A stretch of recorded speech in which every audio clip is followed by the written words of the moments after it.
भारतीय स्टार्टअप में फंडिंग लगातार कम हो रही है और साथ में स्टार्टअप की डील्स में भी कमी होती दिख रही है। वीसी सर्कल एज की रिपोर्ट कहती है कि अप्रैल के दौरान देश भर में कुल 58 स्टार्टअप डील्स हुई।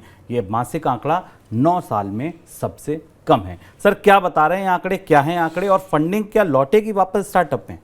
2021 के बाद से 2021 सबसे, अगर हम आंकड़े करीब से देखें तो 2021 सबसे महत्वपूर्ण साल था जब हमने 131 फंडिंग्स देखी थी और 3 बिलियन के आसपास की फंडिंग हुई थी। इसके बाद बहुत तेज़ी से स्टार्टअप के पूरे बाजार में एक तरह से मंदी आ गई, इसको बेयर मार्केट कह सकते हैं। बेयर मार्केट इस्टेब्लिश हो गया और अब फंडिंग क्रंच काफ़ी बड़ा हो रहा है।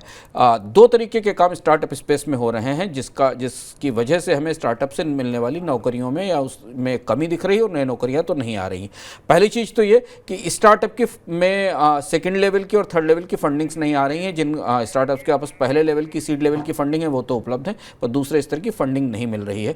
दूसरी महत्वपूर्ण बात है कि स्टार्टअप्स के वैल्यूएशन गिर रहे हैं, यानी जो चलते हुए स्टार्टअप हैं जो ठीक ठाक काम कर रहे हैं उनकी भी मुनाफे की संभावनाओं को लेकर निवेशक बहुत आश्वस्त नहीं है। हमने कल आपको बताया था कि स्विगी का वैल्यूएशन कितनी तेजी से कट किया गया, इससे पहले बायजूस के वैल्यूएशन में काफी कटौती की गई। अब जब बाजार की दिग्गज कंपनियों के वैल्यूएशन घट रहे हैं तो आप उम्मीद कर सकते हैं कि समझ सकते हैं कि जो छोटी कंपनियां हैं उनके वैल्यूएशन नहीं, यानी अगर किसी स्टार्टअप की कीमत 100 रुपए थी तो अब निवेशक उसकी कीमत 100 नहीं मान रहे हैं, उसकी कीमत 60, 50, 40 मान रहे हैं और उस आधार पर उसे पैसा देना चाह रहे हैं। इसलिए भी आपको स्टार्टअप फंडिंग का जो आंकड़ा ओवरऑल हमको जो पूरा आंकड़ा मिलता है उसमें कमी दिखाई दे रही है।